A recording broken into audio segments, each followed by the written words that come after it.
में जिनकी एग्ज़ाम में ड्यूटी लगी है। तो कई साथी ये क्वेश्चन पूछ रहे थे कि मार्क ऑन ड्यूटी हमें बनाना है या नहीं। पहला क्वेश्चन तो ये था। दूसरा, कई जगह से ये लेटर निकल के आया है कि बहुत सारे शिक्षकों को सस्पेंड कर दिया गया है या स्पष्टीकरण मांगा गया है। आखिर किस कारणों से, क्या ऐसी गलतियां हो रही हैं शिक्षकों के साथ जो उनके साथ इस प्रकार का व्यवहार अधिकारियों के द्वारा किया जा रहा है।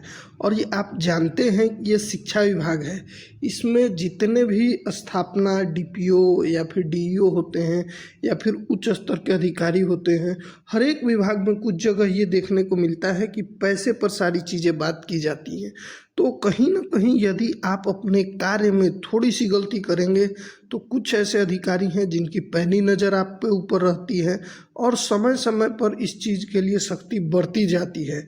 हमने पूर्व के भी वीडियो में ये चीज़ें बताई थी, लेकिन अफसोस कुछ शिक्षक साथी अभी भी उस चीज़ को लाइटली ले रहे हैं, जिसके कारण उसका खामियाजा भुगतने के लिए जिले में शिक्षकों को तैयार होना पड़ रहा है। आइए पहले मैं 2-3 लेटर दिखाता हूँ और उसके बाद बताता हूँ कि आगे क्या हो सकता है। अच्छी खबर जो हमने कल बताया था उसमें ये बताया था कि भाई वेतन शिक्षक साथियों का आ गया है। फरवरी में कई जगह अभी भी वेतन समय पे आया नहीं है, तो उसके लिए क्या करना है। तो देखिए, यदि 4 से 5 फरवरी तक आपका वेतन नहीं आता है तो इसकी कंप्लेंट आप ग्रीवांस में डालेंगे, पहली चीज़। साथ ही साथ कुछ जगह से न्यूज आ रही है कि अभी भी इंक्रीमेंट अपडेट नहीं हुआ है, तो ये मुद्दा भी सेम आपको ग्रीवांस में डालना होगा। और एक साथ कई शिक्षक डालिए ग्रीवांस में इसी मुद्दे को, और कोशिश करिए ये मंडे को डालने के लिए। क्योंकि ट्यूसडे को हमेशा एसीएस महोदय के द्वारा रिव्यू मीटिंग किया जाता है और उसमें पॉइंट वाइज डीईओ लोग से रिपोर्ट उनके द्वारा मांग की जाती है। तो इस मुद्दे को भी उठाया जा सकता है।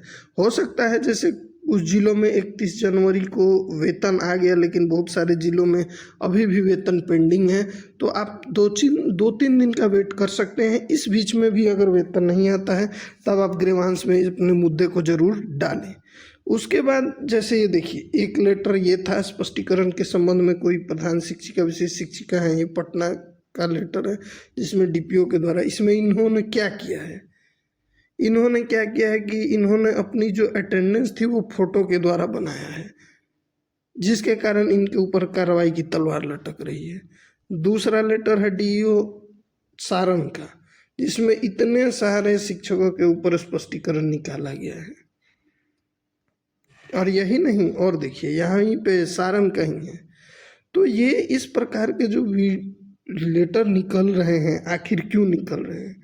तो अभी आप लोग जानते हैं कि पहले इंटर की परीक्षा चल रही है 13 फरवरी तक, उसके बाद फिर मैट्रिक की परीक्षा होगी 17 से 25 फरवरी तक। तो इस क्रम में कुछ जो लेटर होते हैं एनआईसी के द्वारा वीक्षक के लिए शिक्षकों द्वारा निकाले जाते हैं। तो कुछ शिक्षक साथी जो ऑफिस में अनुमोदन पे रहते हैं किसी विद्यालय में ऑफिस असिस्टेंट के रूप में या वीक्षक के रूप में, तो उसमें क्लियरली डीईओ के द्वारा लेटर निकाल दिया जाता है कि जिनका एनआईसी से है वो एनआईसी पे जाएंगे या अनुमोदन है तो वहाँ जाएंगे। ये क्लियरली निकाल दिया गया था लेटर, और वो हमने बताया भी था। तो जो शिक्षक साथी जिनका एनआईसी से जब लेटर आया था और आपने योगदान नहीं किया वहाँ, अब देखिए उसी के संदर्भ में ये लेटर स्पष्टीकरण मांग कर दी गई है। और अब कहीं ना कहीं आप इंतज़ार करिएगा, ये सुनने को मिल जाएगा कि ये इनमें से कुछ शिक्षक साथी को सस्पेंड कर दिया जाएगा इसी छोटी सी गलती के लिए। और इसमें गलती खाली क्या थी, जब इनका एनआईसी से आ गया था तो एटलीस्ट आपको वहाँ सीएस जो होते हैं, सेंटर सुपरिटेंडेंट, केंद्राधीक्षक, उनको ज़रूर ये सूचना देना चाहिए कि आप यहाँ हैं, ऐसे हैं, किस कारण से आपने ज्वाइन नहीं किया या क्या कारण था, वो चीज़ें वहाँ सूचित आपको कर देना चाहिए था। दूसरा एक और ये है, जैसे ये लेटर निकला था, इसमें पूर्व में कहा गया था कि जिस विद्यालय में एग्ज़ाम ड्यूटी नहीं है जिसकी, तो उनको, और उसमें सेंटर अगर बनाया गया है परीक्षा का, तो उनको बगल के स्कूल से टैग किया गया था, आपको वहाँ जाना था। या फिर कहीं पे वीक्षकों की संख्या यदि कम हो गई थी तो उसमें क्या हुआ था, बीआरसी स्तर से आपकी प्रतिनियुक्ति वीक्षक के रूप में की गई थी एग्ज़ाम को सुचारू रूप से संचालित करने के लिए। लेकिन उसमें भी कुछ वीक्षक लोग, हमारे शिक्षक साथी साथी ने थोड़ी सी गलतियां कर दी, अब उसका खामियाजा ये लेटर देख सकते हैं। ऐसे ही लेटर कई जिलों में निकले होंगे और जाहिर सी बात है उन शिक्षकों के ऊपर कार्रवाई, ये तो बताते हुए अच्छा नहीं लग रहा है, लेकिन हम कर क्या सकते हैं जब छोटी छोटी गलतियां इतनी बार बताने के बाद भी, वीडियो के माध्यम से समझाने के बाद भी अगर कुछ शिक्षक साथी लापरवाही बरतते हैं तो उसका खामियाजा तो आपको स्वयं को भुगतना पड़ेगा।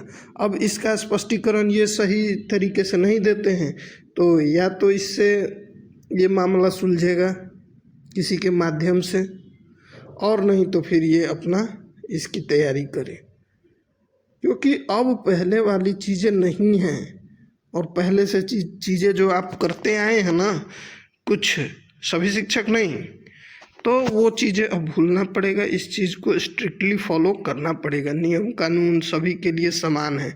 और फिर आप बात करिएगा वेतन से संबंधित, तो ऐसे ऐसे कुछ शिक्षकों के कारण जब अखबार में ये न्यूज़ जाएगा पन्ने पर या इसको प्रसारित किया जाएगा तो आम जनता के मन में ये छवि बनेगी कि देखिए ये शिक्षक क्या कर रहे हैं। और आप ये पहले से भी जानते हैं और आगे भी ये मैं बताता हूँ, बोलता हूँ कि जब भी बात आती है शिक्षकों की, तो यदि उनकी बुराई की बात हो ना तो गूंगे लोग भी बोलने लगते हैं और अंधों को भी शिक्षकों की कमी दिखने लग जाती है। ये चीज़ हमेशा ध्यान रखिएगा। तो जब तक आप तो जो क्या हुआ?